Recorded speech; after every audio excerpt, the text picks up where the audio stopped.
Hey guys, welcome back. Tonight we are joined by two of our presenters who are going to be at the Secret Space Conference, Rebecca Rose and Daryl James. We're going to be getting into all kinds of stuff, comparing notes, as I like to say. It's. I think the most exciting part about this conference is getting these whistleblowers and these experiencers together and bounce the ideas off each other and see what we can come up with. See what kind of answers we can find. So we're going to dive into that tonight. If you guys want to come to the conference, tickets are available at secretspaceconference.info. That link is in the description. Live stream tickets are available if you can't make it. And if you notice, I'm wearing the official conference t-shirt. I just got mine in the mail. We will have physical copies. Is that what you would say? Physical t-shirts. Physical shirts. At the physical shirts at the conference if you want to get them there, or you can show up wearing one and get one ahead of time on Teespring. And you can get 20% off of all of our Teespring merch with promo code 20NBACK. And that being said, welcome to the show, guys. I'm excited to have you on and see what we come up with. Yeah. Thanks for having us. Right. Thank you all again. Yeah. You guys have been both doing some great work. Daryl, I saw you recently on the Keystone channel. I know you're doing other interviews, but I caught that one and you got kind of deeper into your life on Taijeta. And I thought that was fascinating. And just some of the information, what's interesting about listening to you guys is you can't get everything out of one interview. So each interview, it's like new information trickles out, and that's how you really paint a broader picture. And Rebecca, you've been doing great work with your series, Bringing Dark to Light. Is that what it's called? What? Other way. Bringing light to the dark. Yeah. Either way. Dark to light is also where we're going, from dark to light. That's why Absolutely. Yeah. I have my own YouTube channel and it's small and slowly growing, but that's where I reveal all the juice that I can't get out on the interviews. There's so much, like you said about Daryl, there's so many layers and so much minutia and subtlety and nuance that I can convey in a longer period of time there. Right. No, it's important too. Yep. It's important too. And the right people are tuning in and refining you. And it's great. It's great stuff. Honestly, it's very compelling. It's a shame more people aren't hearing it, but we're trying to do something about that. So, and that's part of the reason we're doing this. We're going to be doing this just for the audience. We're going to be doing this with all the speakers who are going to be presenting at the conference. And we're going to maybe, as it gets towards the end, do one big roundtable. We'll see how that pans out. But until then, so you guys have had one common denominator in your testimonies. You guys have both had experiences with Michael Aquino. And if you guys don't know who he is, I will put a picture of him on the screen real quick, because a lot of people don't actually know who that is. And I think it's interesting because we have all these testimonies out there, but we don't have a lot of common denominators. And you guys both have a common denominator with this person. And I was wanting to see if you guys would be interested in comparing notes and seeing what we can come up with. Well, I mean, like I said, I saw him just on the base. Like I said, he was at the quarterdeck, like looking through paperwork, and I saw him there. And the only reason I recognized him immediately is because I saw him on Oprah when I was a kid, and I saw like the eyebrows and everything else like that. And I mean, I saw him, and I saw it was like something else that was controlling him, I guess. One of the guys on base, that guy Orlando, it was when I really didn't have any memories, but I was still in the military. Because what happened to me was I went within the first 2 or 3 months when I got to this command. So I still spent like over almost 2 years, over a year on this base afterwards. And I was told that there was some sort of machine or something like that where they have to get them when they're not too young, because the body will be sedentary most of the time, and the body will die if it's sedentary for too long, the bones and everything. But they have to do it before puberty for some reason, and he didn't know why. And he said that somebody else told him about this, and he said it can somehow extract like the consciousness or the soul or whatever you want to call it out of the body, and then something else can project its consciousness into that body and use it as like an avatar or a meat puppet or something.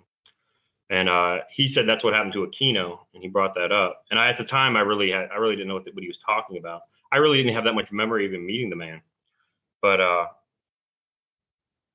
yeah, I mean, that was my initial, that's how I first saw him. And, and the caverns underground underneath the base, I saw the real him and stuff like that. And like I said, he looked almost like a black racer's head, like an onyx black snake's head coming out of a humanoid body with a red cloak and a red robe. It wore like a red cloak over its head and a red robe. And he told me that he was worshipped in ancient Egypt at one time. That was one of the things. They live a long time, and he told me that. I mean, I have a lot more. I spent a couple of days with him, so. Yeah, it's fascinating to hear you describe him with the snake head. That's really interesting to me, actually. We hear about this stuff in ancient cultures, but like Egypt and stuff like that.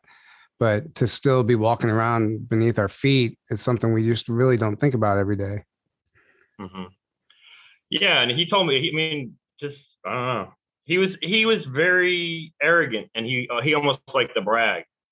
He liked to brag about himself. He liked to brag about others he knew, things like that. Just, and so, and Rebecca, you've had experiences with him. So, what do you? Yeah, I mean, Robert, as he's saying, yeah, he was, what were the words? Gloating, like I remember, I call him the Colonel, so I don't have to say his name too often. Kind of, I mean, my impression of him was very much the same as he was very shifting between human and non. He was not an entirely corporeal entity in a way, or not a terrestrial entity, even though he had that sort of human body, and just glorying in the magnificence of what he had created. My experience with him was at Montauk, and in ritual, satanic ritual. We kids in the cages below ground would be taken up periodically to the colonel and his associates out. And it would be night, and there would be a ritual, and it was horrifying. We'd be drugged and raped and sent out to the woods, and we began to know what to expect. And inevitably, a child would be sacrificed, usually a male child. And that's horrifying. But the colonel would be just kind of standing there, having his associates and henchmen kind of carrying things out, so to speak. But all the energy was kind of coming down through him. And he was the high priest of the darkest of dark there, completely feeding on it. And then thence other beings being, fed by the whole situation and through him. So it's one big feeding orgy with the children and the blood ritual, blood sacrifice. Horrible. Right. And I said to you, Daryl, before, I'm sure that guy was cloned, because he made it the rounds. How many places on this planet, how many victims, thousands of people he victimized. So it is pretty interesting, because you don't hear too much in the space program stuff about him showing up. I don't think, I'm not sure. Well, Daryl, were your experiences with him on Earth before you left? Yeah. Well, it was before and when I came back, but because of the whole time travel thing, it was all the same time. Yeah. Yeah. For him, it was, maybe seconds or minutes. For him, it was only minutes, when I left and I came back. But yeah, it was just that time whenever I saw him on the, before I joined the program, whenever they were just kind of like checking me out and seeing, they wanted to see if I had the grades to make it or whatever. And then I remember I saw him, we had like a bake sale, for the Navy ball or something like that. And I volunteered to make brownies. And this was after I came back. This was probably like a year into the command that I was in. And I set him down on the table. It was at the quarterdeck where I first saw him. And I just turned around and I saw him there, and he was just smiling at me and smiling. And I really didn't remember him at all. And I just thought, like, why is this guy staring at me? It was really bizarre. And those are the only two times I really saw him in that kind of Aquino form. And when I saw him before, yeah, like I said, he kind of when I saw him in the underground cavern, he did like this trick where it seemed almost like a trick where it was Aquino in my face at first, and then it was kind of like the reptile next. It kind of like merged. It felt like that, and then I kind of saw the reptile kind of scurry back into the shadows, and then Aquino was standing there, and I just kind of like leaned over and I said, "Nice trick," because I saw like what he did, and he stepped out of the shadows and he said, "Yeah, well, it works on most." And busted, cover blown. Yeah. So it was weird. It was eerie, Right, and it's interesting to me that people like this get spots on Oprah and tells you everything you need to know about the whole system, right? Right, but these people are given a stage, and in some cases, these people are idolized depending on who it is, and the fact that he was a colonel, right, in the military. Yeah, he was a colonel. He was a colonel. Yeah, like how does he authored a whole military playbook on mind control? I mean, he was famous for this. Famous. Exactly. And out as the head of the Temple of Set while he was in the military doing this through the 70s and 80s. It's not like this was hidden information. Yeah, it's all public. Yeah. The soulless vessel concept, meaning like he's being used as an avatar.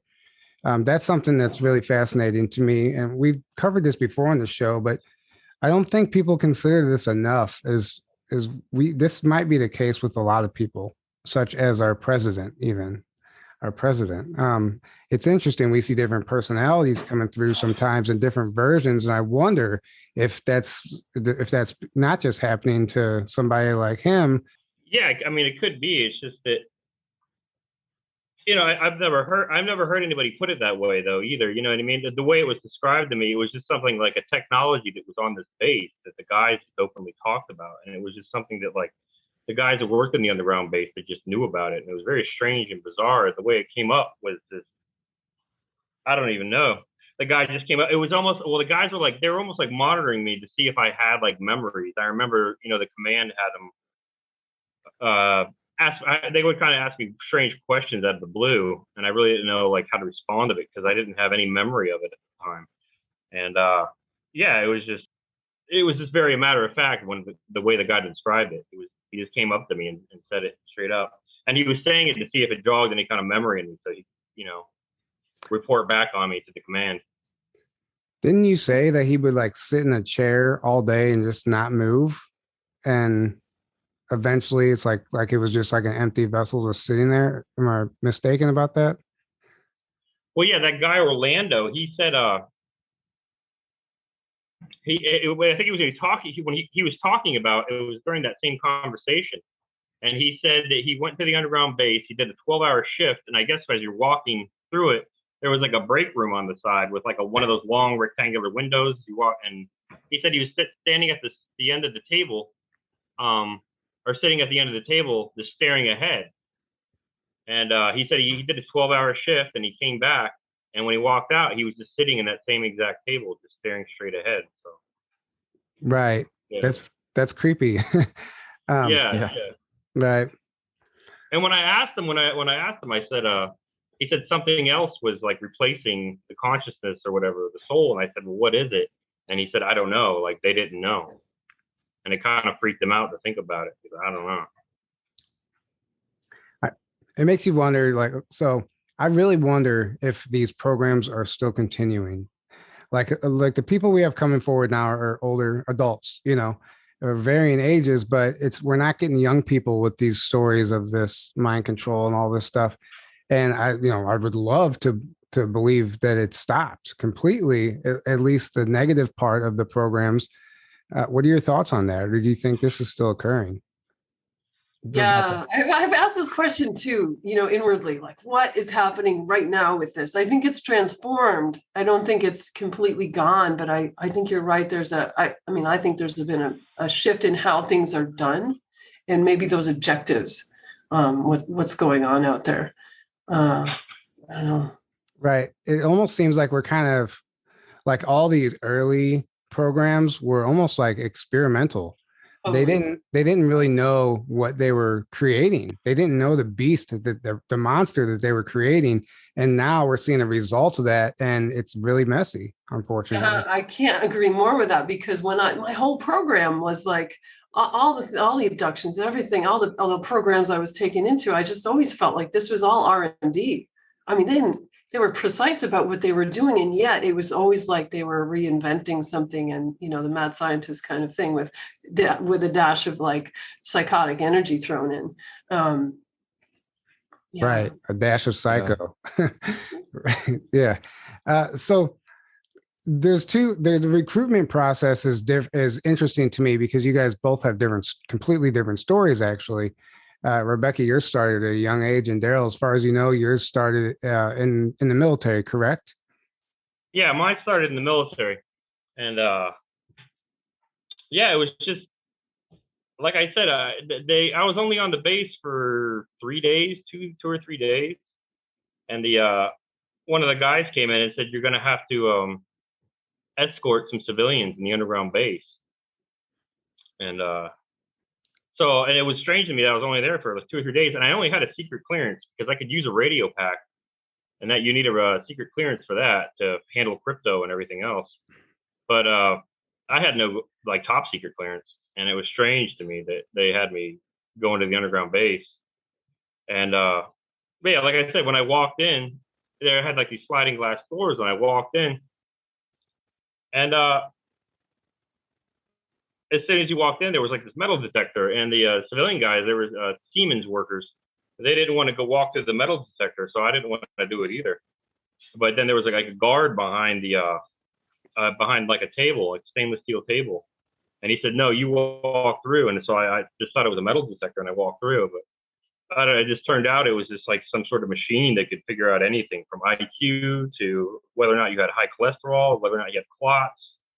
Like I said, it could tell if you drank or if you smoke or anything like that. It could tell anything. It was just something you walked through and didn't even think about. And the guys walked through it every day, and they had to walk through it. And the guys who worked in the base actually told me that, it was one of those bases where they made them strip naked before work and then weigh themselves. And then they had to strip naked and then weigh themselves on the way out to make sure nothing was taken. It was like one of those types of things. And you can only be off by like a pound or something like that, just for eating and things like that. Wow, that's really interesting. But the point I was getting at was, so your recruitment, essentially, they told you what you were going to be doing before they took you, right? Like, and then is that not how it worked with you? Like, you kind of were told, like, hey, you're going to be pilot of a 4-kilometer long starship, and then by the time you came back, you forgot all that anyway, so it didn't matter. But they had to get your consent, as to where Rebecca's was more of an abduction type of story. Am I correct about that? Oh yeah, the guy talked to me. The executive officer of the command, his name was Robert, and he talked to me like a used car salesman about it. And he was like really trying to sell me into the idea of it and everything else. And I had to sign like pretty much like a book of paperwork. And it was to the point where it was so much signing where the guy was just pointing, he already had like the lines that I had to sign an initial X, and he was just flipping the papers for me. And he said, sign here, here, here, and, sign here, initial here. And it took like 10 minutes. It was just so much paperwork I had to sign. It took me about 10 minutes to do it. So yeah, it was definitely like something I had to volunteer for. It wasn't something that they could, just take me. But it was also one of those things where, in the military, a big thing that they use on you is, I remember I asked them, I said, if I volunteer for this was the XO when he was trying to get me to do it. I said, if I volunteer for this, will I remember this conversation? He said, probably not. And I said, well, if I say no, will I remember? And he said, yes, but it'll ruin your career. And that's like something that they always put on you, like put in your head in the military and stuff like that. If you don't do this, it'll ruin your career. So yeah, he made it seem like it was just like a job killer. So I don't know. That was kind of it too, but it was also, my ego as well. So it was something I volunteered for. Daryl, was that in 2000? What year was that? This was 2003, because I remember it because I was in Iraq in 2002. So this was 2003. Why do you ask that, Rebecca? because I'm curious, man. These, like, we're talking about the programs changing over time. I was taken over 20 years earlier. So, like, wow, how I mean, I was a little kid, right? And then, you were whatever, 20 years. I was 25, yeah, at the time. This was my second command, so I was already in the Navy for 5 years before that. Right. Yeah, very different. Yeah, it's fascinating because that's why I wonder, like, so yours, okay, let's break this down. So there is the Nazi program, which is, for lack of a better term, Nachtwaffen or whatever, Dark Fleet, whatever. They're abducting children into slavery and trafficking, whatever else it might be, cloning them, using them in the space program. Then you have Daryl's case where people are being recruited and consenting to it, signing up, volunteering, and they're going to work for the Navy, a supposedly benevolent faction of it. But once you're in, anything can happen. It seems there's no rules at all, because Daryl didn't. Lawless. Come on, Tyler. It's totally lawless. There's no. It's no. Yeah. Rules. Right. You have no rights to them. Yeah. It's just. Well, it's just like the recruitment process is the facade in your case, Daryl, because, like, didn't you end up spending time with Dark Fleet? Well, yeah, what got me was I poked that reptile in the eye when it was trying to put me in the density chamber chair, is what it was. And I remember Robert told me, he said they were going to put you in for 40 years on the moon in the mines. And I guess there's like a punishment that they can do to you where I get, if you tick off the wrong person, the wrong politician, wrong general or admiral, you do something really bad, that they can do that to you, put you in the mines of the moon and stuff like that. And they'll do it for 40 years and they won't wipe your mind. They won't wipe your memory, he said. And he said that, like, most people commit suicide within the first 6 months when they still have memories. And it's something they kind of they just do on purpose as a punishment for people. You mean they bring them back with their memories? And with their memories, yeah, they age regress them and they send them back in time, but they let them keep their memories, and it's just a punishment. Wow. But it's like something, you really have to do something pretty bad, and like kill somebody's son or something like that, kid. I've heard like things like that happen, but they were willing to do this to me just for that small incident, because they kind of have a policy of you're human and you're nothing compared to them. You're just like creatures or animals compared to them. And even the Germans have that too. Huh? Mm-hmm. That seems to be their mindset, definitely, from everything I've heard. Yeah, and even the Germans are like, we're better than them kind of attitude. They kind of have that attitude as well. And I remember, like, I asked Robert, I said, like, why did the one German that really couldn't stand me, the one that he was on the base as well, he's a first class petty officer on the base. I said, why does he like those things so much? Was he raised by them? And he said, yes. So I guess, like, on their worlds, they're kind of like, they not only are taught to work with them, but they are raised with them as well. I think probably from childhood, the Germans are. Right. It's all fascinating because Rebecca, I know you've been talking about MyLab family seeding, or however you worded it. I forgot how you worded it. I have not really a good term to myself. I call it the MyLab family breeding program, because that's what I'm looking at in my own damn family. Like, a year ago when we interviewed, I was not ready to see this. Talk to me now. It's totally different. I see the bigger context of which this is all underpinned in my family. Like, my father was working with a top secret clearance for Lockheed, the Army, the Navy. Both my parents were in the military. My mother was a breeder with reptilian German. You're talking about the Draco and the Germans, totally in my mother's side of the family. That was all planned. I also believe and see now that my father was taken in 1952 when he was 9 years old, just like I was taken in 1982 when I was 9 years old. No joke. So, and my brother was taken, who was 4.5 years older than me. So this is all, I think a year ago, I wouldn't have been able to say, yeah, this is all masterminded before I was born. And since I saw you last, I think it was sometime last spring, I was given multiple visions of the same thing day after day in meditation for several days on end, of my dad sitting with guys in suits, guys in the Navy, and a couple of grays in this, formal kind of room. And he's signing papers. And what I hear over and over is they're telling him this is for the betterment of humanity. He's signing me away and my brother away before we even came in. Wow, that's huge. That's fucked up. Excuse me. Yeah. I mean, I didn't want to see that. I didn't want to know about that. Like, this isn't happening. Because it takes it a level deeper, like the sinister nature. And then I like really looking at all this stuff right in plain sight in my family, like this is all here and I never saw it. I felt so stupid. But you're not supposed to see it. And I'm a little kid and I'm totally dissociated because there's so much fucked up stuff going on in my family. I'm not supposed to know. Right. Yeah. But it really is I'm almost 50 and I'm like reframing my life in this context. And it's like, oh, blow your mind up, right? And I think, probably most viewers know I didn't get a lot of the space memories back until my father was close to death 2 years ago. They were working him. He was mind controlled, I'm sure, when he was signing those papers. He was not right in his own mind while he was working for these places and doing all the, intelligence work with the Navy and all kinds of projects, working with, the NASA stuff and going to CIA headquarters and traveling around. He wasn't a sovereign free person at all.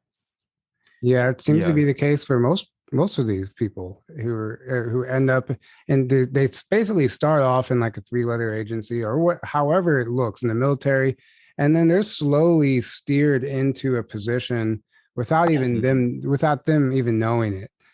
And this also doesn't just happen within like military and 3-letter agencies. It also happens in regular corporations and companies. They'll have their eye on a certain employee, and they'll get a position that they didn't have any training for, or they'll just seem to be steered into a certain department, and eventually they'll be presented with an opportunity. It looks different for everyone, I'm sure. But it's so keep offering them. Go ahead, Aaron. No, I was just gonna say they like Tyler, like you said, they have their eye on a certain person based on their traits and who they are, and then they'll keep offering them things, like you said, to steer them into these things. And if the person keeps agreeing, then they go down that road. But at any moment, they could, for whatever reason, choose to be like, no, I don't want to do that. So it's almost like they manipulate. It's like the people still have free will and they're choosing it, but they're manipulating them to choose what they want. Daryl was groomed. I see Daryl's process as being groomed. Hey, sweetie, this is going to be hot shit for you. Like, it's a grooming process. Yeah, dude, you're going to captain this ship and all of that. So anyway, that's my 2 cents. Yeah, because they can't just, if they knew if they just come out and tell you everything, you're never going to agree to it. So they slyly manipulate you to keep agreeing and steering you into it. Yeah. I had something kind of similar happen to me on the base. It was, I found out later that like everybody on the base knew it because I was tortured for like 2 days. And anybody who worked in the underground base, it was like a gossip thing that was going around on base, and I had no idea because I worked in the garage. And it was actually kind of like the guy I didn't like. He was like a jerk. He, when I first came back and I woke up in that morning, he was waiting for me out in the hall, and he's like, you made it back.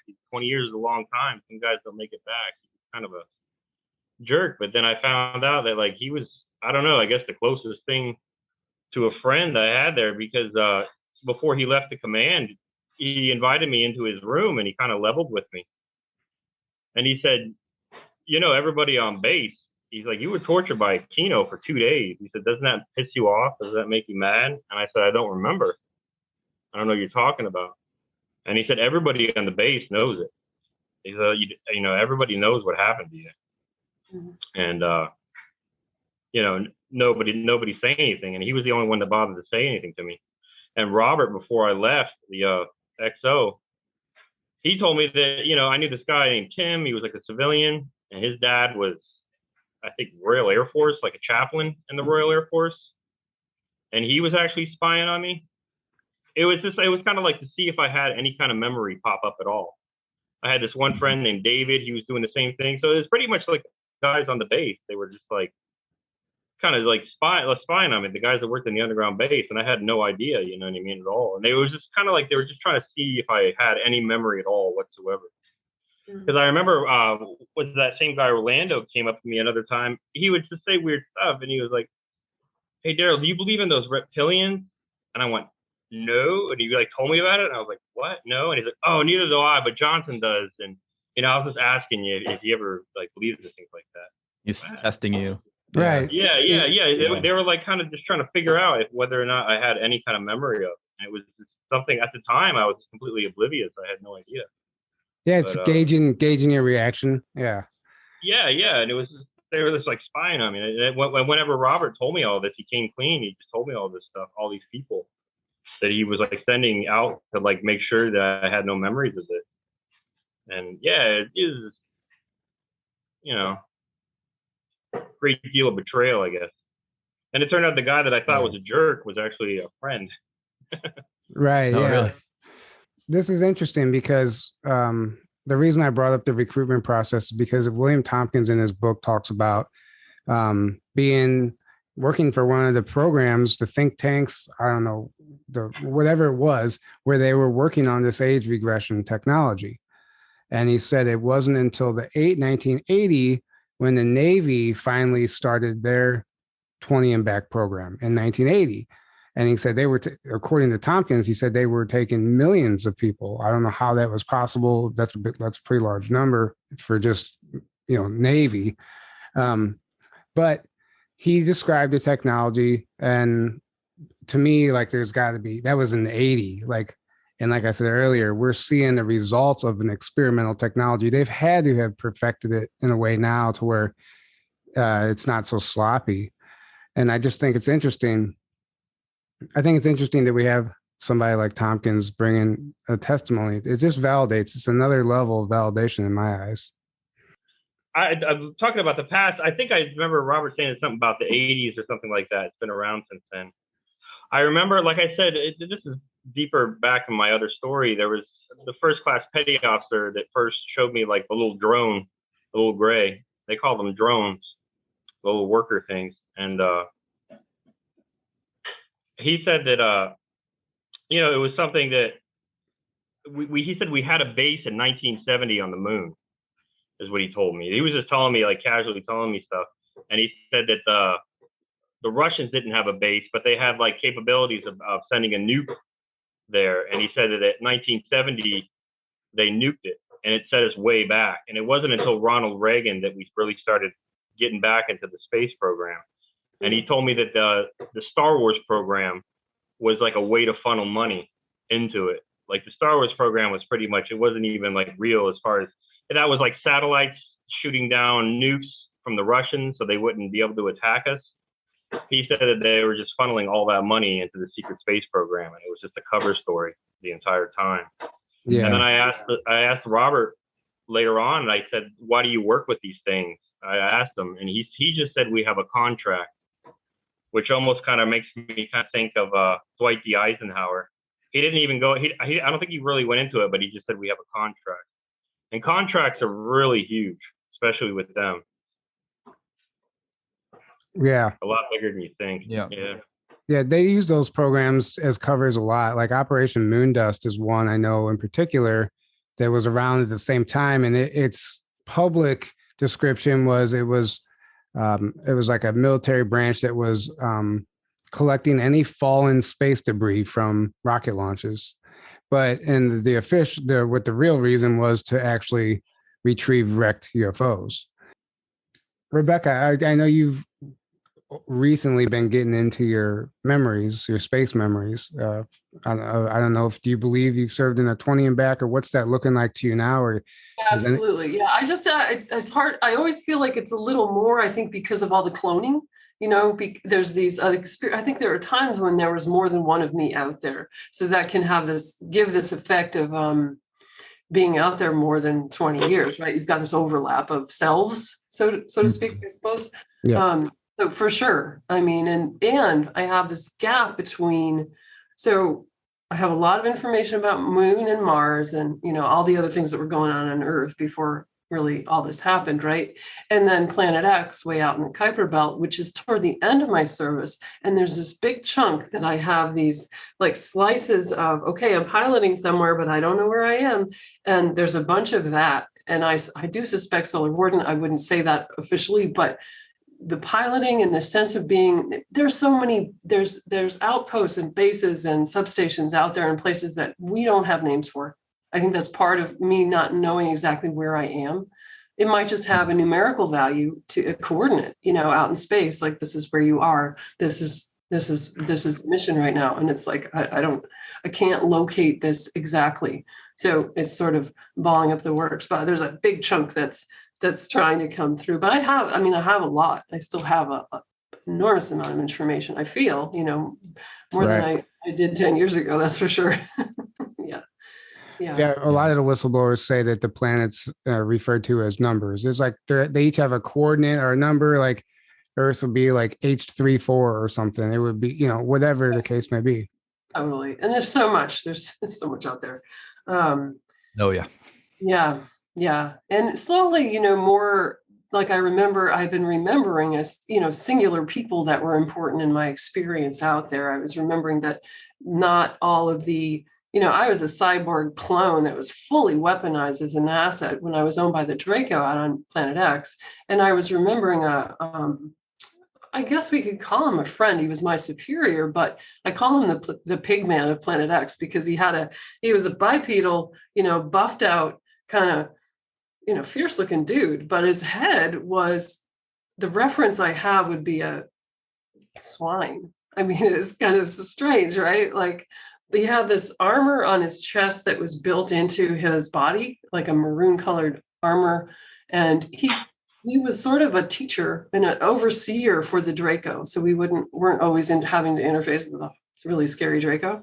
But I had this sense too, as the memory of him came back to me, that he had my back in some way.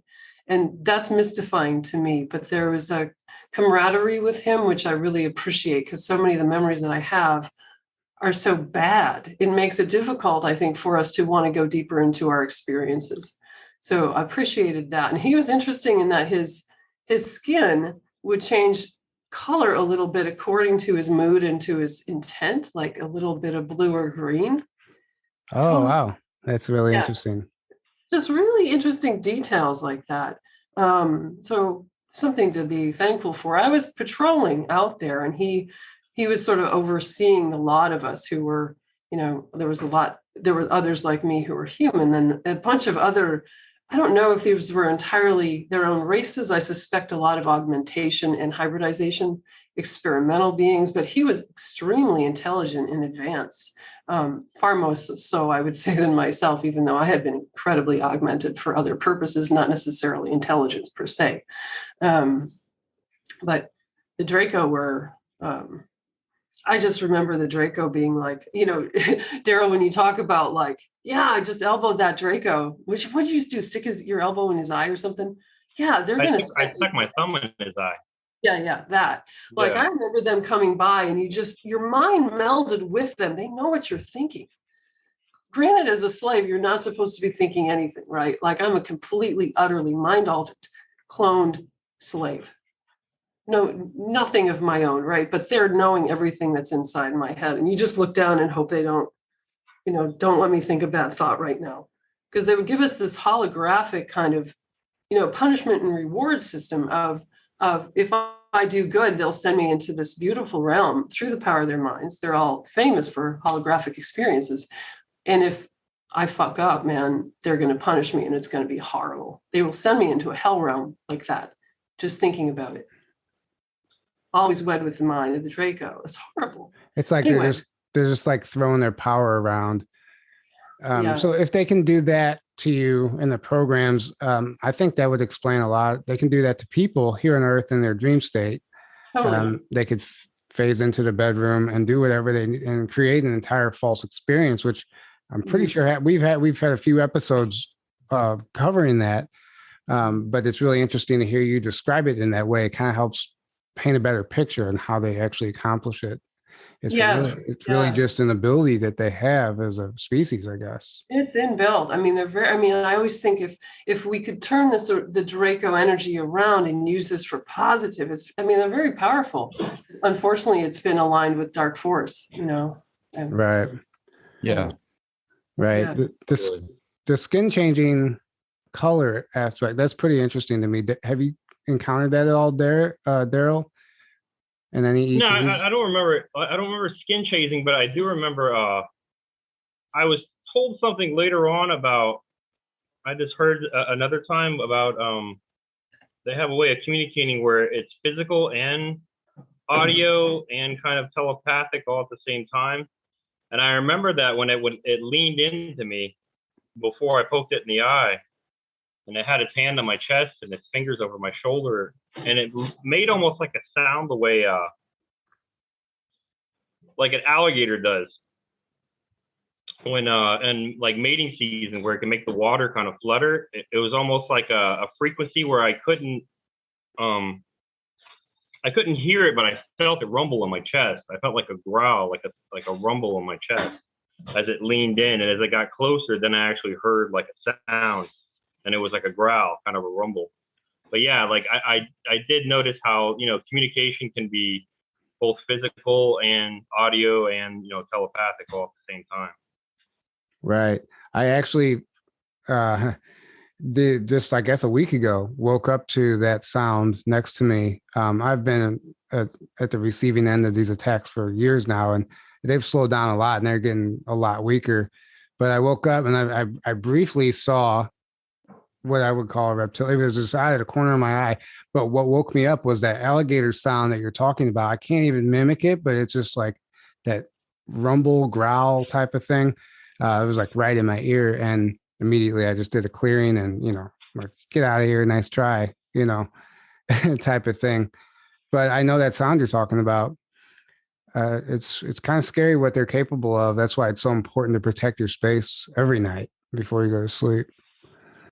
Yeah. I mean, the astral abduction part is very, I know I've had times where I've dismissed things that had happened to me early on that were just, they weren't really taking my body, so it must not have been anything. But that's like, just as a Draco can torture you out of your mind and nearly kill you. Well, they wouldn't want to kill you. They'd rather just torture you because they enjoy that.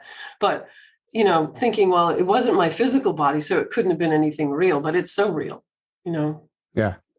So, well, we feel that's another interesting concept. So Daryl, your SSP version, for lack of a better term, your SSP self, was that you believe that was a clone, right? Or do you think that was you? And then, so how did that work in your case? Was it your one body the whole time?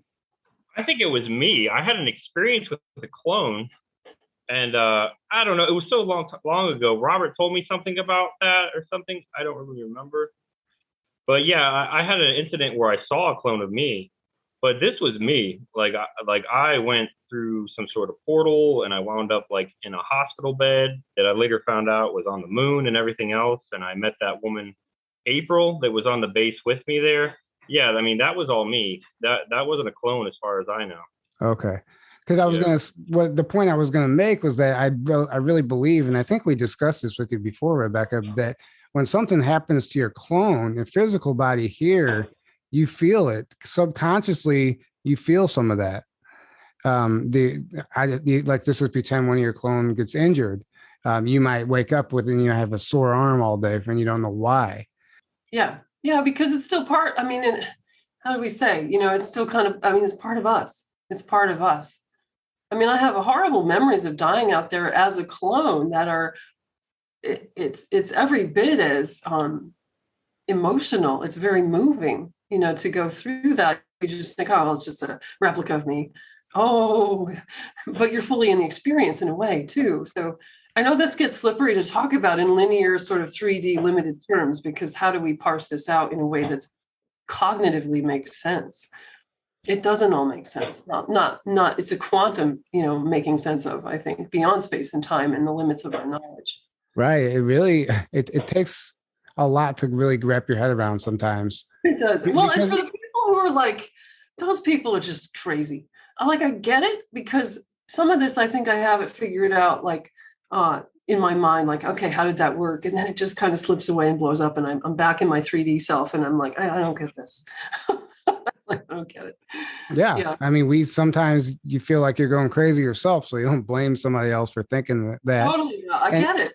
And it's something that if you don't really have an experience with, any type of paranormal or ET experience or anything, if you're not an experiencer, this stuff seems even further out there, because it's just so far out of your reality, Mm-hmm.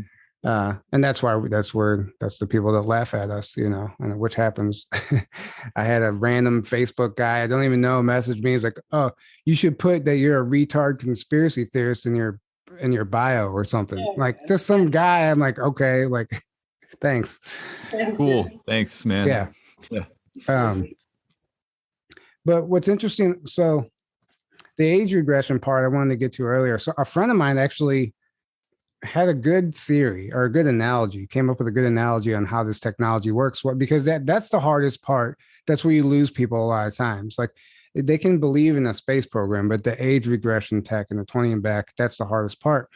And somebody told me that, like, I was thinking about it. It kind of sounds like it's kind of just like no different than a reincarnation cycle. Let's just pretend. So our higher self, whatever, a version of us comes down into this body and lives its life. And then once that time is over, it goes back to where it came from. It goes back to your higher self. So it's like the same technology. It's like they were just trying to mimic that technology into a more condensed version. I don't know. That was the hardest part for me to believe myself. Right. Whenever they had me do it. Yeah, that was definitely the hardest part for me, because I even said that to Robert. I said, I can believe, I can believe in time travel, and I can believe in, space programs, but I said, I find that age regression thing, that's just too hard to believe. And I remember whenever he was trying to get me to get my mind rewiped before I got out of the military, I thought about it, and I said, he already told me about the age regression. I said, I want my 2 years back. And he said, what do you mean? I said, I want to be age regressed 2 years. I mean, I said, if you're going to take, because he wanted to take the 2 years when I was in that command, because I don't think you can go into and take out a certain part of the memory. It's kind of like you just have to wipe a certain time, you know what I mean? It seems like how it works. And I said, I want my 2 years back. I want to be age regressed 2 more years. And he said, I don't have access to that technology. And I said, what is it? I said, how does it work? And he said, it's a series of injections. And that's how he put it to me. And, but he even talked about whenever I had the memories and stuff like that, and I was talking about it, he even talked about it almost like it was a past life. He kept on saying, Daryl, that's not you. That's not you. You don't understand. That is you. You have to get this out of your mind. This isn't you. But then again, he said, he asked me to make 2 promises. He said, he said, take an IQ test. And he said, just don't take it once. He said, take it 5 or 6 times if you have to. And then he said, and keep on playing guitar. And I said, but I haven't played guitar since I was 18 or 19. I was 27 then. This was about when I was about to get out of the command. And he said, Daryl, you don't understand. You're playing it right now. And he really wanted to emphasize that. So he was on one hand, it was kind of that's not you. That was a different life. And on the other hand, he was saying you don't understand. You're doing that right now. And that kind of just goes into the whole thing. I almost felt like he explained it, because he said that by the time you're going to be yourself again, your life's going to be over, is what he told me. And he didn't mean it in the sense that I was going to take my own life or anything like that. He meant in the sense that I'd be middle-aged. He's like, you'll be 44, 45 years old before you start remembering these things. And it's almost it seems I don't think it's really a time thing. I think it's almost like your age. There's almost 2 of you, and you're kind of sharing the same consciousness, and you're not really you again until the one comes back. And then that's what Tony, out of the time loop.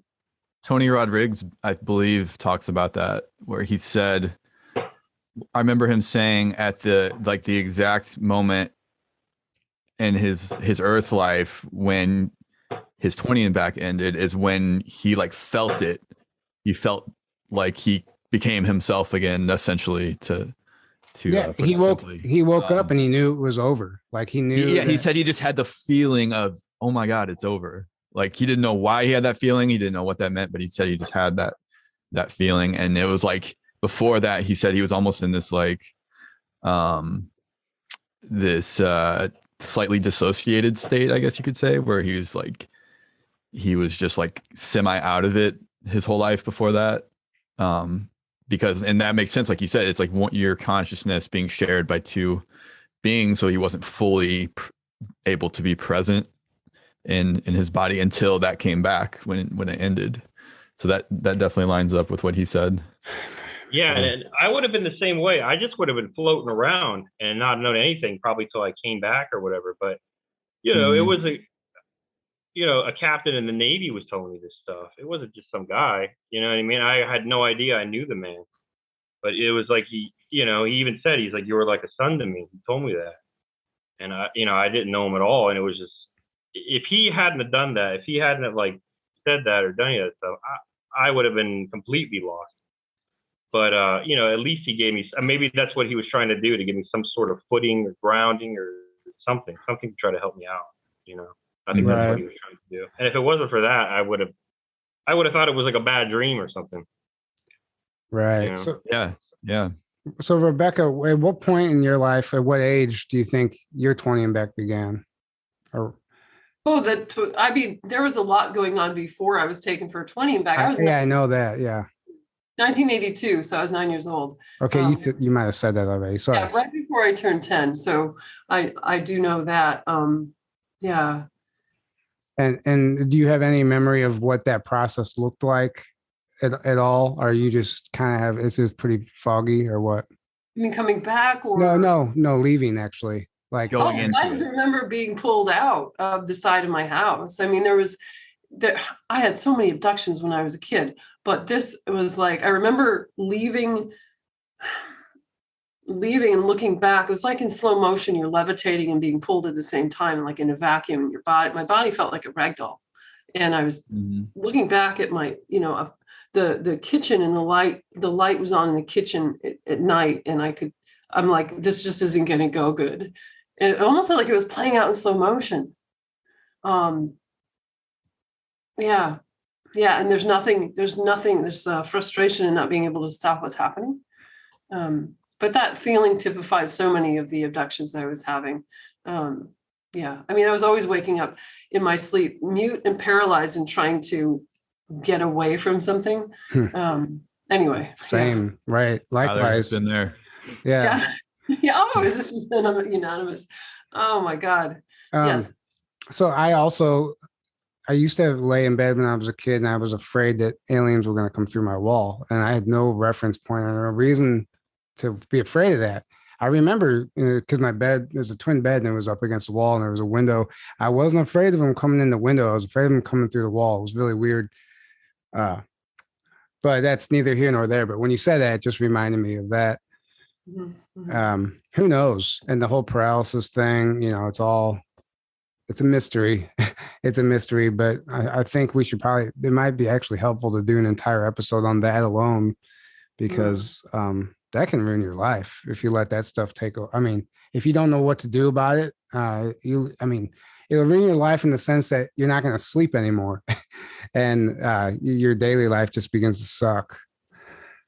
Yeah. If you don't process the fear, right, or learn how to literally protect yourself and do something about it, which is what the biggest revelation for me was, understanding that I can actually do something about this, and that's when did you make that realization? Pretty, I don't know, maybe 5 years into it happening.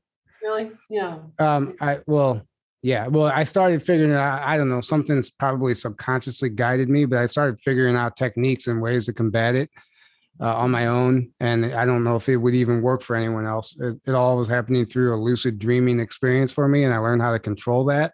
and I learned how to know what to look for, because they infiltrate your dreams, and then that's how it all starts. So if you can figure out that the point of origin where they're trying to come from, then you can stop it. And I would typically just figure out, I would call it a glitch. I would know when I would see that glitch in my dream, and I would see it and I'm like, nope, nice try. And I would literally wake myself up out of my dream, and I would stay there in bed, and I would do clearings and put protection up and fall back asleep. And after that, they stopped, for the most part. Yeah. So there are things you could do about it. So this, I wanted to ask you guys if you would mind sharing, give the audience a glimpse of what you're going to be speaking about at the conference coming up. You don't have to give it all away, but if you want to share a little bit about what you're going to be sharing with the audience. Daryl, start. I mean, for me, I've never done this before, so it's all new to me. So I'm probably pretty much just going to share the story, and if anybody has any questions, of course, I'll answer anything I can. But I mean, there's some things I haven't talked about yet that I could say for the event coming up. But I mean, as far as all that, I haven't really done one before, so we'll have to see. We'll have to find out. Right. Well, and that's all that matters anyway, is telling the story, because what I'm finding out is that the people who are going to be there, I wouldn't be surprised if everybody in the audience is in the programs. The people are all being guided there for a reason, and most of them is because they're having their own experiences.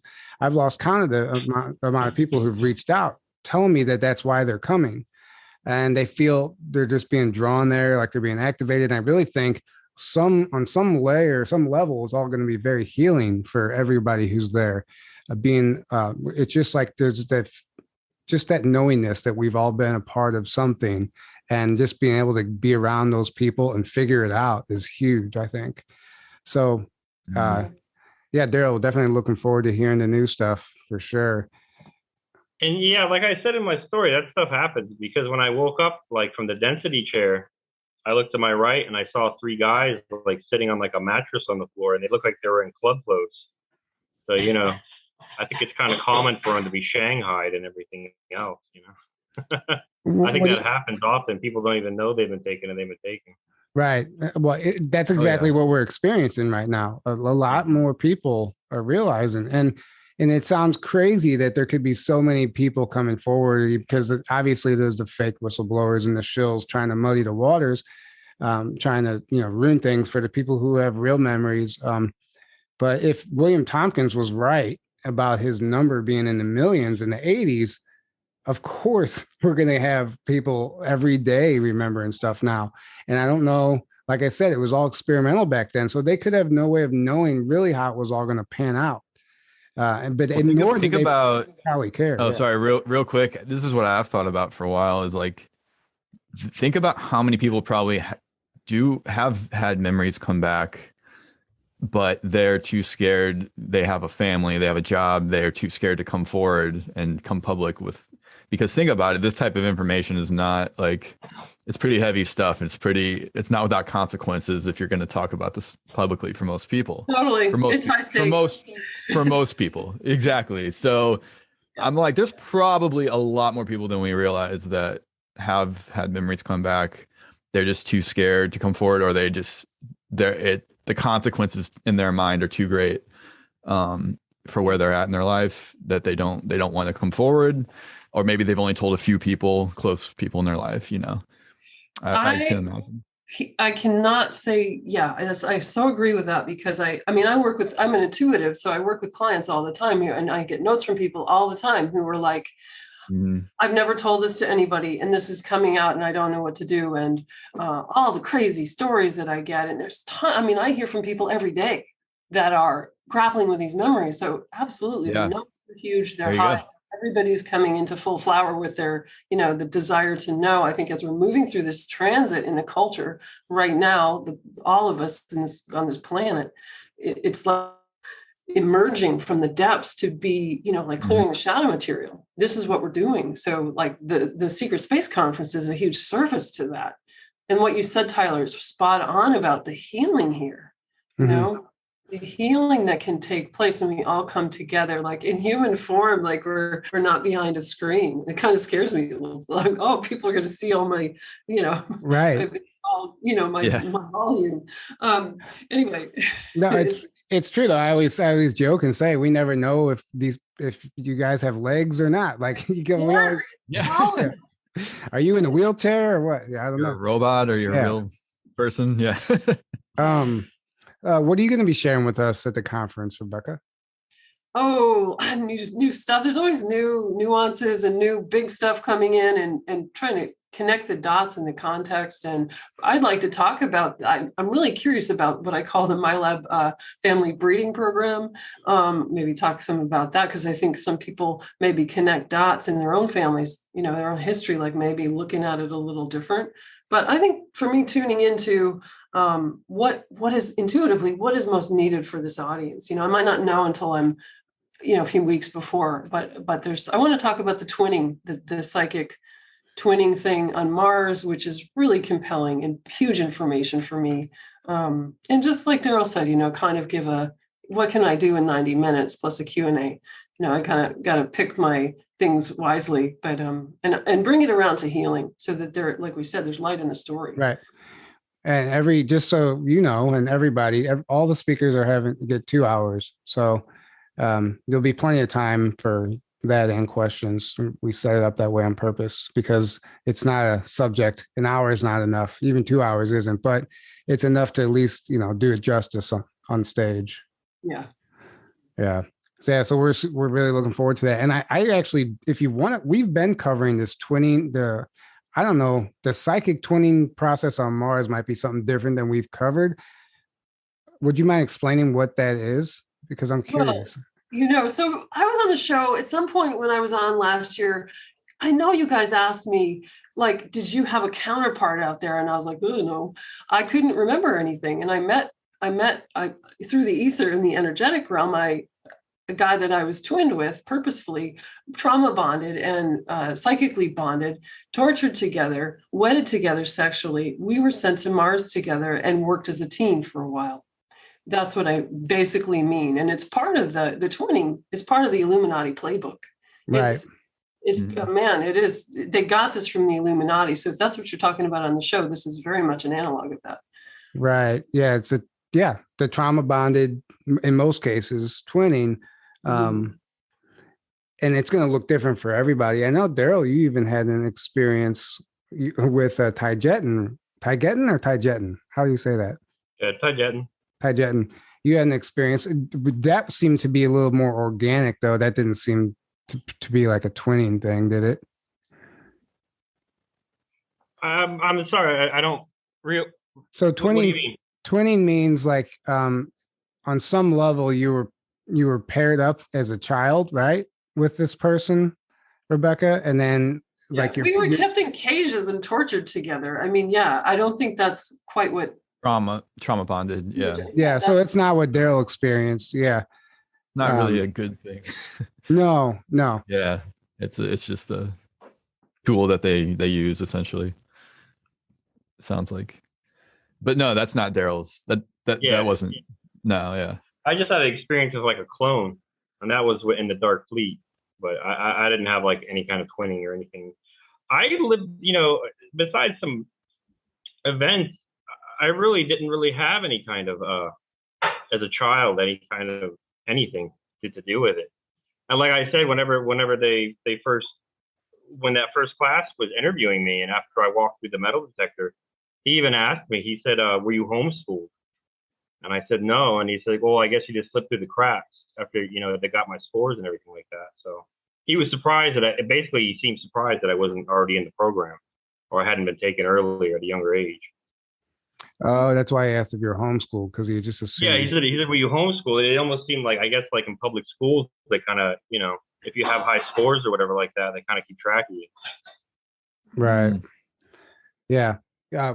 Going back to the twinning thing real quick. The reason I brought it up, it's just different. It's interesting to me. We think about the programs in the military aspect, but you don't think about like you could fall in love and have a family also with somebody in the programs.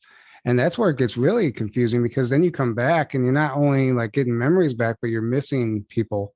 Like, Rebecca, did you like being twin with that person? Did you love that person? Did you? Absolutely. Right. Absolutely. Like my whole reason for living.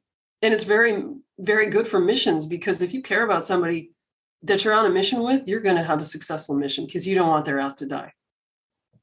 Right. Mm-hmm. Yeah. So yeah, I mean, it's a different thing, and his memories, he's still alive. He's out there going through his memories. I know this. He's come to me, not in non-physical, through the multidimensional gateway, right? But his memory field is bound up with mine, and his healing and my healing are bound together. We unlock each other. And I'm like, where the heck is this guy? I need him.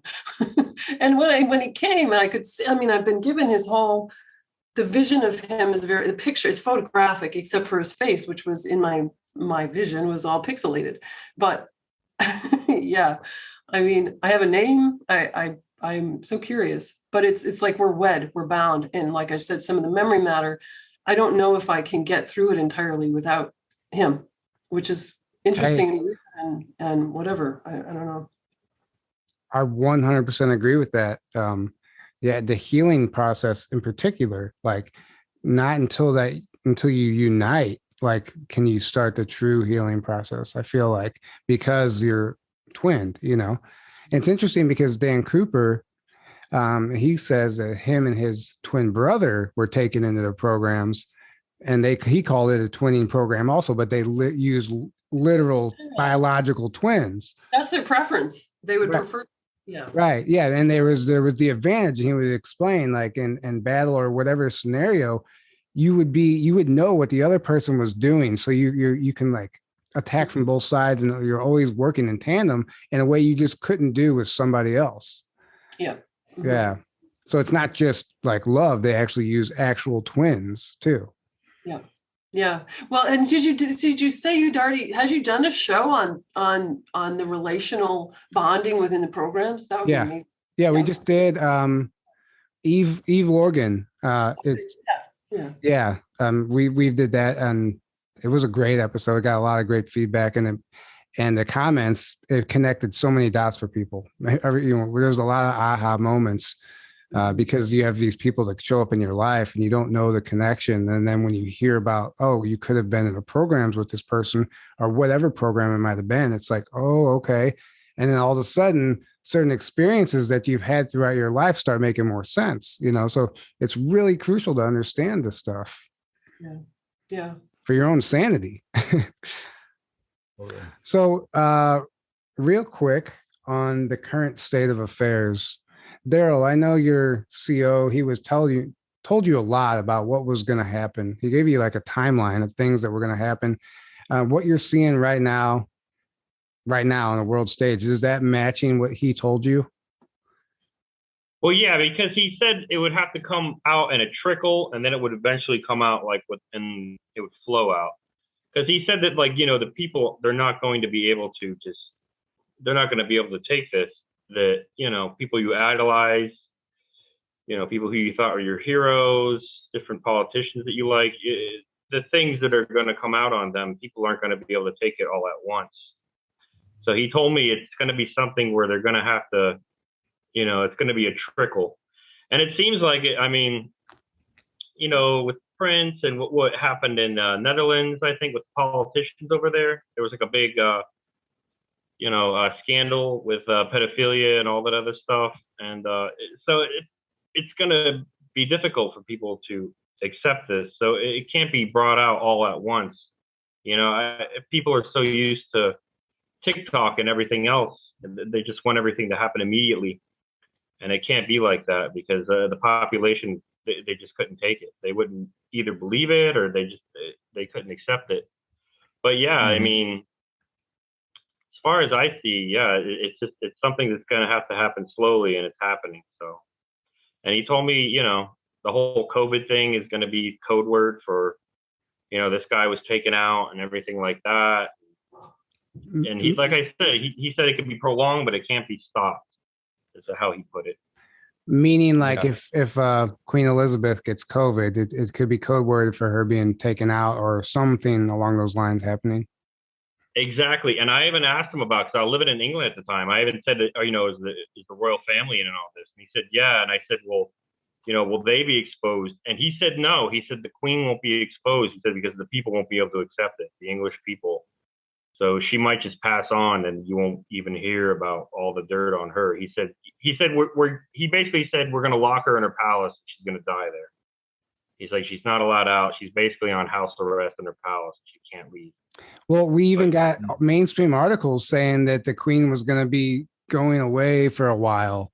However they worded it, yeah. I'm thinking to myself, okay, like clearly they're telling us something happened here.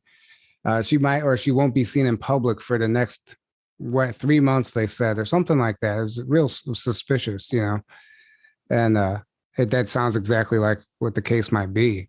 And I just wonder how many other people how many other people it's already happened to. We just don't know. Yeah, I mean, and you haven't really seen people, you haven't seen celebrities like you always see. So it's like, where are they all at? Why aren't there any movies? Why aren't there big smash hits playing and stuff? It's just, I think this thing with Tom Hanks is he coming out with it, where he plays the Colonel with Elvis Presley, and I don't know, I don't. And like I said, he was big into it as far as what he told me. He was like the kingpin, as far as he told me about. Huh? It seems to me like there's this because there's everything about the alliance, and they're exposing things, and the deep state is like retaliating and doing things, and they're getting more and more and more intense with trying to push their agendas, whatever they can do still. And then you got the truckers and the pushback, and all that happening. But then they're bringing in UN troops to like beat up people, and like it's like, I'm curious, like how bad things have to get, or how bad things are going to get before enough people. And there's like some correlation between enough people have to wake up on a big enough scale, because if not, then it's like people are still under this mind control and these belief systems of what the media is telling them and things like that, and what the government's telling them, and it's all lies, so they're going to be reacting to those, thinking it's truth, and the political bullshit that people think is, so I'm like curious. It's like, obviously things are already getting crazy, but how much it's like, is there going to have to be a whole lot of people die, like the jab, is that going to kill a whole bunch of people, and how far are they going to push that? How far are they going to push all these things before things start to really change for the better, and the bad guys finally get taken out completely, out of power. Well, that has to happen. He told me that basically what their 30-year plan was, they're making him doing it. They're the good guys are causing the bad guys to do it like within 2 years. So all this insane stuff that's happening right now is basically what's happening is they're showing you what these guys had planned for you, but they were going to implement it over a slow period of time so that the public would accept it. And people aren't accepting it now. And he also said that, the people are going to have to fight back. They're going to have to do something. Like, they won't be able to do it just on their own. The people are going to have to fight back. And I think a big part of this trucker convoy thing is probably the people fighting back, because it's just one of those things where they're not going to just do it for you. You know what I mean? You have to have some sort of skin in the game. You're going to have to do something. They can't just drag you across the finish line. And and also because it's actually a good sign to me that they had to bring in UN troops. Apparently in Ottawa, they had UN troops that were disguised as Ottawa police for the most part, doing all this stuff. And that says to me that they know they can't control the normal police to the extent they want to, that they won't follow orders enough, because because essentially if they don't have police or military following their orders, who do they have to do their dirty work or to enforce things? They don't have anything. They can't do it themselves, So it's almost like that's falling apart on them. And the UN is kind of like the last thing they have that will actually still follow their orders and stuff. And so as soon as that falls apart, or, they don't have enough of them to really accomplish these things, and enough people wake up that are not complying and and pushing back and waking up, it's like you can see the house of cards already crumbling, but it's like, all right, well, how bad does it have to get fully for like enough people to stop complying to things, to stop believing the lies, start seeing through the bullshit? I don't think I don't think anyone has that real answer. Is how? No. What are your thoughts on all of this, Rebecca? Yeah, as Aaron's talking, I'm like, I was thinking that we were thinking that back in 2020, right? When COVID hit, and we're like, how long is this bullshit going to go on? And like, I was thinking about that back then for sure. How long, how much are people going to take? 2 years later. Yeah. We're just gonna keep taking it. He also told me, it has to be this way. It has to. He had kind of like a empathetic look on his face, like he felt bad that it happened. But he said it's going to be hard and a lot of people are going to die, but it has to be this way. Because he said that it has to be ingrained on the people's DNA. So it was almost like he kind of like brought up like a monarch kind of thing. It has to be in our DNA memory. So this will never happen again. He can't just, save the day or whatever like that and it just have it happen all over again. It'll just happen again. Yeah. Yeah. So the people, it has to be difficult. It has to be hard. He said that. Right. Because it has to be ingrained on the people's DNA, he said. It'll be just like it'll be just like everything. We take everything for granted unless we're personally involved. You take it for granted that you can just go buy fruit or produce, and then somebody asks you, where do you get your fruit? The store. Like you don't think about what it takes to grow that piece of fruit and harvest it and all that stuff. Like we just take things for granted. And if it's done for us, like no one cares. You never think twice about it. But when it gets real and you have to do something about it, that's interesting. It gets ingrained in your DNA. You remember, this, and that can be passed. It goes into a knowing rather than just having the head knowledge of something. But the reason it's important is, like you said, because that once it's in our DNA, that automatically gets passed down to our grandchildren, our children, and our grandchildren. Mm-hmm. So then the future generations have that gene in them that won't allow this to happen anymore. It's really and just imagine what it's doing to the kids that grew up in this. They had to wear the mask and everything else. That's really that's a horrible thing to do to children, but that's going to be a memory that's going to last with them when they grow up to adulthood. You know what I mean? Mm-hmm. And it could be good for the good or it could be for the bad, but we'll have to find out. And I think that is like a big part of what he was talking about too. Just, has to be ingrained on the memory of the people. So this will never happen again, like ever. Totally. And we own the change rather than some outside force doing everything for us. And then it's like, we're the ones that are going to demand the change and change things. We're the ones creating this reality ultimately. So like we have to own it.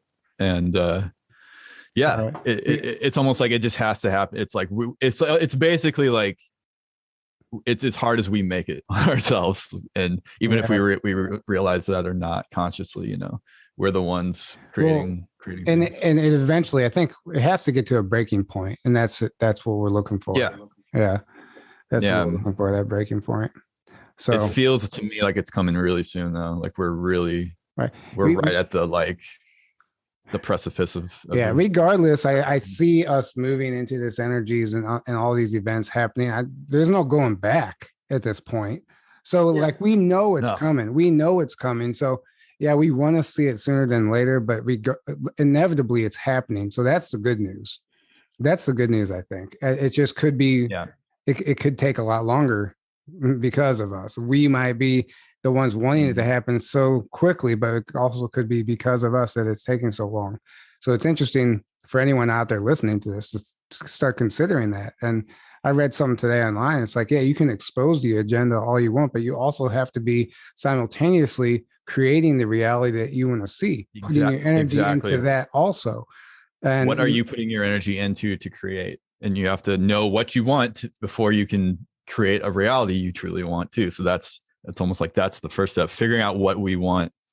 And this is what like Alex Collier talks about all the time. Humanity needs to figure out what it wants to create, and then put your energy all to that. And then take your energy out of, because so many people, we've been manipulated to put all our energy into the system, into the corrupt system. And we're the ones feeding it. The exposure of how how it's falling apart is maybe making people, ripe and ready to receive a new vision for humanity. Is that a possibility? Yeah. Absolutely. Yeah. It's like almost in a way divinely orchestrated. I think we'll see that more as this plays out, like the divine, this is actually a passage that we need. Like, just like when I get some crazy thing is going on in my life that I really, I'd rather not have, but like, it's the passage that I needed to learn the lesson and make the change I needed. Right. Right. And even though there is a lot of death coming from this, like death is a transition. We know what happens. It's not something to be feared. Right. And if anything, that soul now can be even more impactful in this war. Now that it's a perfect time. So it's like when we're losing these people, we're not really losing them. If anything, it might be strengthening the army. It might have a backfire effect on this whole movement. I think it is. Yeah, they might be trying to depopulate us, but they don't, like, somebody doesn't just die. What are they doing after? There's a lot that happens after, people die, and they're still in consciousness somewhere, and they can be helping us from beyond. Well, exactly. That's why it's important what like people like Laura Van Tyne do is they clean up the fourth dimension. So when people pass, they make sure that they go to the right place instead of getting stuck in that soul trap and that reincarnation, which the Illuminati or the Cabal has set up. So they understand that some of these people that die or get sucked right back into it. But there's also an opposing force now that they've never had before, making sure that these souls go to the light, for lack of a better term, instead of getting sucked in that. And this is a huge thing also that we don't think about. It's multi-layered. Yeah. This is interesting. Last summer, I was out watering my garden, not thinking about anything. And I had Max Spears manifested on my right side. He took no way. And he looked me right in the eyes and he said, "It's going to be okay." And I had such a sense. I went for a walk in the woods after that, and I had him with me, and it was, wow, I'm going to start crying. So moving. And I had the sense that he was doing that very important work that he couldn't do while he was still here in the body, because he was kind of overtaken. Very overtaken. Of course he was. Yeah, he threw up black goo when he died, right? I'm not trying to make light of his passage and his destruction, but no, not at all. I have a strong sense that he was very empowered out there and working in light. Mm-hmm.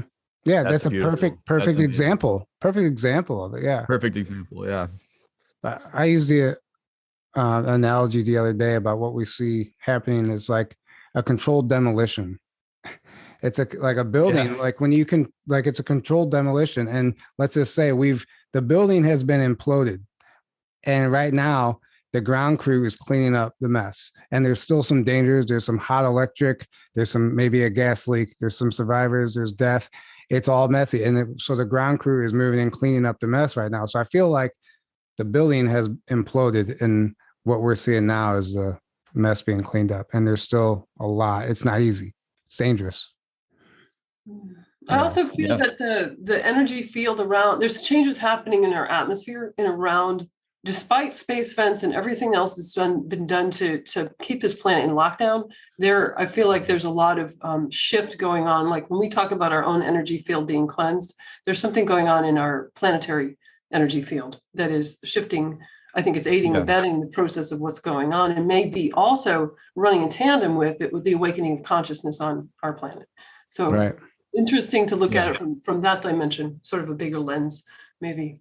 Yeah, we just had the 2022 portal, which I don't know if that could, like, you could see that as a merging of timelines. Everybody has their own opinion, or they feel intuitively they know what happened on that day. Either way, we can collectively agree there was some sort of shift that happened, and it's going to be interesting to see where we go for the rest of this year. And I think everything's fair game. I would not be surprised if anything. I don't think anything would surprise me at this point. UFO landing on the White House lawn, whatever. Yeah. Well, this has been absolutely fantastic, guys. Thank you so much for coming on and joining us and chatting with us. It's super fascinating. Daryl, Rebecca, do you guys have any last words before we wrap this up? Oh, I I'd just like to say, don't lose faith, and nobody likes "I told you so." So, you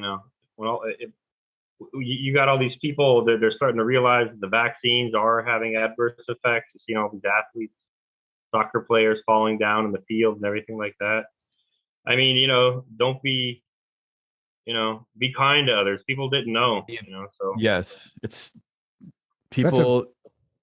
Yeah, I mean, when you understand the mind control that's been on this planet, like to me, it's totally understandable that people believe, they just don't know any better. Right. So that's a great point to bring that up, Daryl. That's a great reminder, actually. That is a great point. Because we find ourselves getting angry at some of these people who don't see it, but were we not all once there, Yeah. Being in a space of love, definitely, and acceptance. Yeah, bringing it around to unity and yeah, definitely. Right. Well, that's it. We look forward to seeing you guys in the flesh at the conference. I'm super excited about it.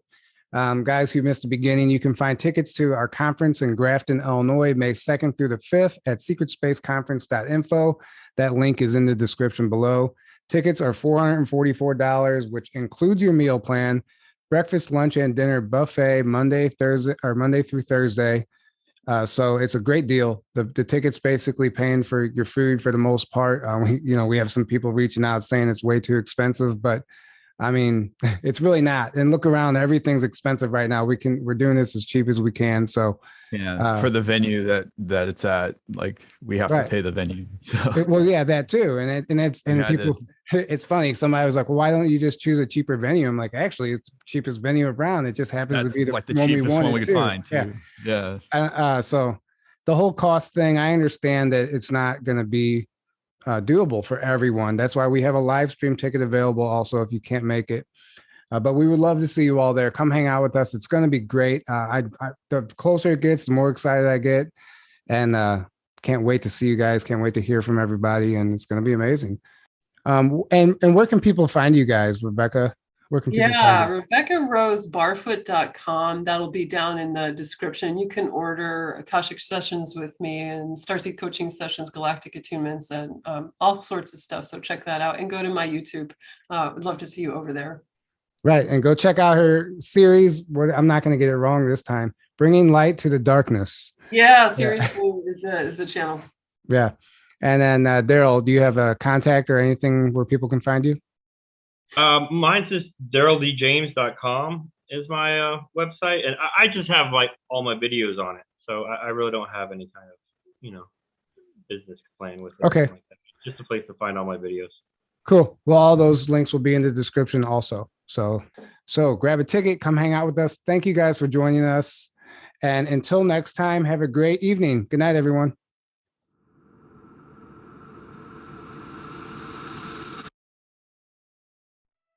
He said, listen, give me 2 years. You'll never want to come back. You'll have the adventure of a lifetime and nobody will know you're gone. You get deployed at 17 and a half. And now I was deployed from the New York Athletic Club.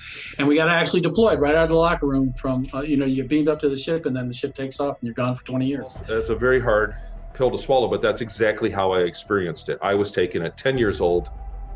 I was taken and I was worked through several black programs. I was privately owned in the beginning. I did six or 7 years on Earth. That's when all the stuff for the programs began for me. Specifically, the tracking that they had been doing since I was a kid, it followed me all the way through the military. And at that point, when I got to Diego Garcia, that's where I was taken off planet. It opened that floodgate for me. And then all of these recalls started coming in and I was just like, oh my gosh. And the way I was describing it, she's like, I've never had this with a client, but you're describing a parallel life right now. It's a combination of human and other species. I was able to remember the name on their uniform. It's USS Arcorp. That was putting me through some kind of recruitment tests from age 3 until 12. And 12 is when I was potentially, taken.